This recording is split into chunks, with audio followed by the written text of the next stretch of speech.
The first fight night of 2025 just wrapped up. Really good card. I'm sorry, Dana White. I'm sorry. I really thought it would be a horrible card. The matchups looked awful on paper, but on paper, I'm also an idiot. So we're going to run through these real quick. Just going to give a rating of every single fighter that went through the card and why I give them the rating. Really exciting card overall, though. I was really pleased with it. To start off the ratings, we've got Nurullo, Aliev, and Joe Solecki. Joe Solecki was relatively unimpressive. He tried to work the jiu-jitsu game from the bottom. He sunk up a really good triangle, which I get props for, but every other part of his game was lacking. He got caught a lot and got controlled. I gave him a 3 out of 10, and Aliev did exactly what he needed to. Nothing crazy. Had a lot of opportunities to finish the fight and didn't, so I give him a 7 out of 10 on the rating scale. With the first woman fight of 2025, we've got Fatima, Kline, and we've got Viktoria, Dudakova. Honestly, really good fight. Kline has an amazing future in the UFC. She used her elbows so perfectly. A lot of UFC fighters don't utilize their elbows enough, and she did everything right in the fight. Even beat Dudakova at her own game, which is wrestling. She used her whizzer kicks perfectly down the center, judo threw her all around when he would get the body lock, and elbowed her to pieces and got the finish in the second round. I can't give her anything but a 9 out of 10. The cardio could use a little work, and that's the only thing. I gave the Dudakova only a 3 out of 10 for obvious reasons. The first upset of 2025, we've got Magomed, the Daggy, and we've got Bruno Lopes. Bruno Lopes completely outclassed Magomed. He, from the start to the finish, he was on the pace. He was pushing him to the cage constantly. Good grappling. Took him down multiple times. Undefeated fighter, by the way, that he beat. Lopes impressed me significantly. The striking wasn't really impressive, very sloppy, and I think that's what took away from his points the most. So I gave him an 8 out of 10, and Magomed was overall unimpressive. He showed really fun striking, like almost like Shara Magomedov, but that only gets you so far if you can't grapple against a guy who you're supposed to out-grapple, considering you're a Dagestani. So I gave him a 4 out of 10. Second woman fight of the card, we've got Nicolle Caliari and Ernesta. I'm not saying her last name. Overall, really fun fight. I actually thought Nicolle was going to win this one when I was watching it live, and it ended up being a split decision for Ernesta. They both were relatively impressive. Nicolle, honestly, I feel bad because she had a really bad matchup against someone 5 inches taller than her with a huge reach advantage and a overall experience advantage. It's hard to go in there for your second UFC fight and to fight someone you probably can't even spar against because there's no one that tall and that lanky that you think is going to be in your weight class. And then you're booked against them. What do you do? She did best what she could do. And I thought Ernesta did a really good job generally. She kept the pace going, great strikes from the outside, but generally she was unimpressive from a point of she could have done a lot more. She kind of just coasted to a victory. But other than that, I'll give her a 7 out of 10 for Ernesta and a 6 out of 10 for Nicolle, just because it was so close. And I thought she did a really good job generally. Her wrestling was really solid. Unfortunately, we've got Preston Parsons. I thought he would put up a much better fight. It was only a 30 to 40 second fight, and that's what is the most disappointing thing about it. I thought this could have been a banger. Jacobe Smith is extremely impressive.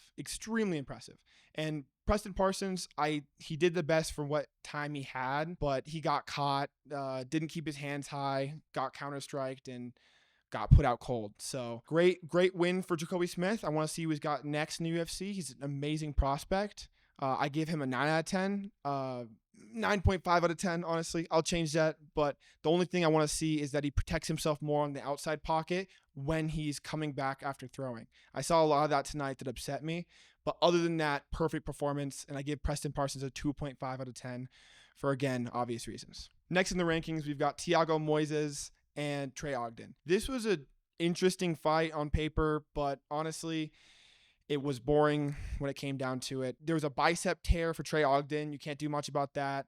He didn't really do anything in the fight that was impressive. He loved to slap the inner leg with his front leg of, Thiago Moises, but he didn't land anything significant. I don't know if that had to do with the bicep tear or not, but Thiago Moises just technically kept him on the ground and, landed calf kicks. It was generally not the best fight, but... Yeah, not too much to say there. I gave Trey Ogden a 3.5 out of 10. I'm sure he could have done better without the bicep tear. And I gave Thiago Moises a 6.5 out of 10. A lot of room for improvement on both guys. With the third knockout of the night, we've got Marco Tulio against Ihor Potieria. Marco Tulio did exactly what I thought he was going to do. He's super explosive. He just waits and he waits and he waits and then he explodes. Really impressive performance. Honestly flawless. Ihor Potieria really didn't get any chance to get anything off. And that's why I'm giving Ihor a 2 out of 6 because it's his record in the UFC. What else can I give him? I don't know why he's not cut yet. I don't know if he has a Sam Alvey type contract, but yeah, very unimpressive. And Marco Tulio was perfect, so I gave him a 10 out of 10.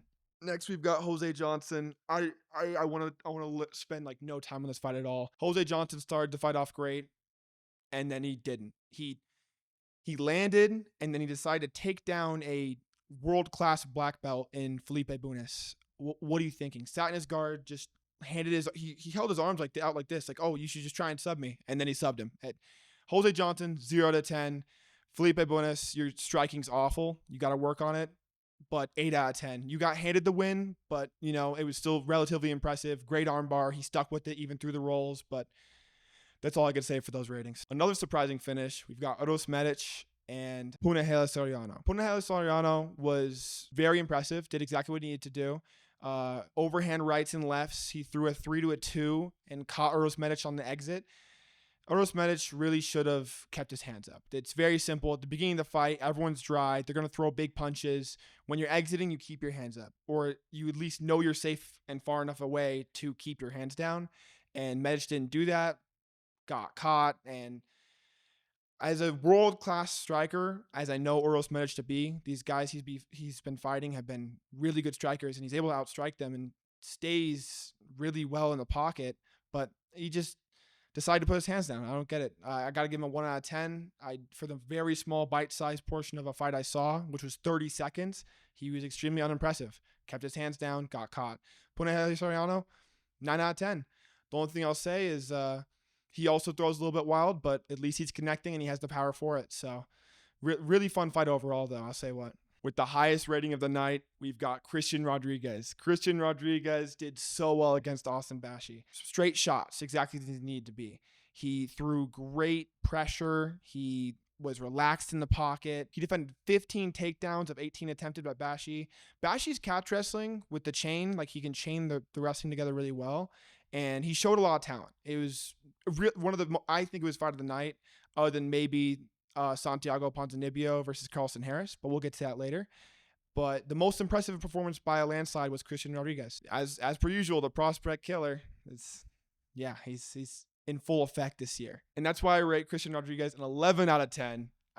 I put 10s because there was perfect performances, but there's more than perfect, where you impress beyond what you could potentially do. And that's what Christian Rodriguez did. I gave Bashi a 5 out of 10 because he was still relatively impressive, but he has so much to work on. He rushed a lot of combos, and I'd love to see him get back in the gym and really work on the fight IQ. With this next fight, I'm going to say off the bat, referees, you get a 2 out of 10 for the night.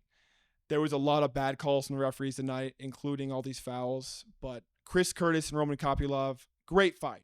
Very fun fight. But how are you going to call the fight out while Chris Curtis is getting up, looking at the fighter he's still fighting, and then you call the fight off? I don't know what the referees were thinking tonight. Mark Smith, you're a disgrace. But Chris Curtis was really impressive. He adapted really well after the first round. Great counterboxing as per usual. He got caught a few times, though. He got lazy on the exits, just like Uroš Medić did, and got caught. You can't blame anyone but Chris Curtis for that.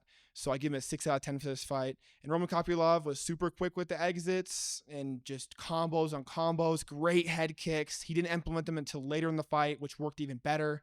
So I gave Roman Kopylov an 8 out of 10. With that, we've got Abdulrazak Alhassan and Cesar Almeida. Abdulrazak Alhassan fought a very good fight. I'm going to be completely honest. You just can't go that out of your way to freak out after getting a drop. He dropped him, and then he proceeded to try to fall him to the ground. When Cesar Almeida got up, he just started throwing caution to the wind, throwing bombs. And they were landing, but you got to defend yourself. You got to come out of the pocket, come right back in, and then fire. And he didn't wait. He just was on the pedal. Cesar Almeida found his opportunity, his window, caught him with the left hook, put him out cold, and that was the entire fight. Abdulrazak Al-Hassan, for fight IQ reasons, you get a 4.5 out of 10. And Cesar Almeida, you stayed calm in the pocket and you landed great power with the left hand. Showed you still have that power even at the age of 36. And it was impressive. So I give him a 7.5 out of 10. With the last two ratings of the fight night, we're going to leave out Mackenzie Dern and Amanda Ribas just for now. We've got Santiago Ponzinibbio and Carlston Harris. Carlston Harris, you had everything going for you in the terms of landing that right hand. You got the timing down perfect, but you had no other aspect to your game. You threw the jab out. It landed a few times when Pons was absolutely rocked already, but you have to try to chase a finish at some point, right? Santiago Ponzinibbio knows how to. That's all he did the whole fight. He would land that 1-2 down the center, 1-2 down the center. That's the only shot he had the whole fight. But he landed it like 12 times. And eventually Carlston Harris couldn't take it anymore. And the fight got stopped when it shouldn't have. Thanks, referees. Carlston Harris just started to throw back after getting back on his feet. And the ref stopped it. I don't really understand the stoppage personally, but great comeback for Santiago Ponzinibbio. He was down 2 rounds, in my opinion. He was getting dropped. He was getting wobbled. And for that reason, I give Santiago Ponzinibbio a 7 out of 10 and Carlston Harris a 5.5 out of 10. We're crunched for time, so we're not going to be rating Ribas and Mackenzie Dern. But, man, it took forever to put that fight on. If I messed up any of the rankings or the ratings and you think they should be different, let me know in the comments. And y'all have a good one.